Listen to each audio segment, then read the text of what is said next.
I first heard about EMDR, it was called EMD back then, in 1989, when I read Francine's article in their Journal of Traumatic Stress. And I was intrigued, but skeptical. Yeah, right, eye movements.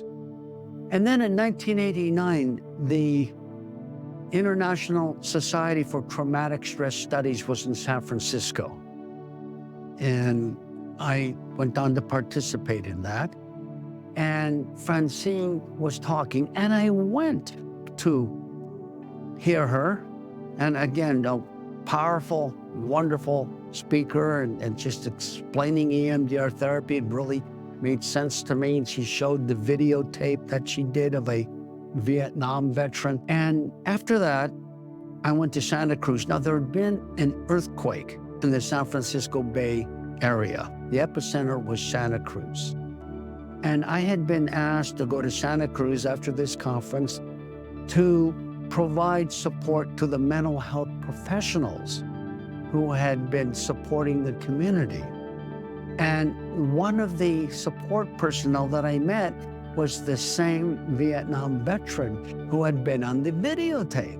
And we got to talking, and that's how I found out he had been Francine's client. And I asked him, did it work?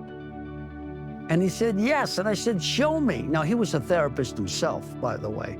All right, bring up negative memory. And I did. He did a few sets, a couple of sets. And after that, I really didn't understand why this bothered me in the first place. And then I realized something shifted. So then I took the training, the second training that Francine taught in the United States. And that was in June of 1990.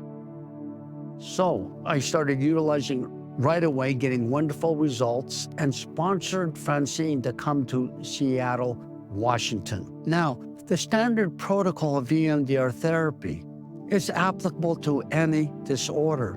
However, we need other frameworks to inform us some very important points in assessment or what to look for to guide us in case conceptualization and target selection. These other frameworks can also educate us about the clinical phenomena and special needs of the group and some different things that may occur in grief and mourning that may not be seen in other types of traumatic experiences. The standard protocol is very flexible. As Francine said, EMDR is not a cookie cutter. We need to adapt it to the client.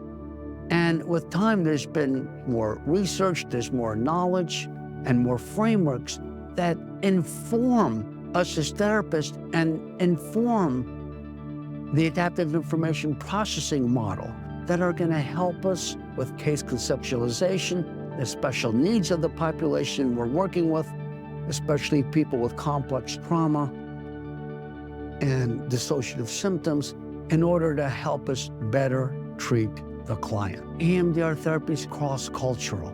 I train internationally. We'll be working with somebody, and yes, we need an interpreter to understand, but what's happening is universal. The person doesn't have to articulate what is going on, or the client doesn't have to articulate everything. And so this makes EMDR therapy particularly helpful in populations that, for example, for me, don't speak English. And how many millions of people by this time have been helped by EMDR therapy all over the world. And I see it in action every day, internationally.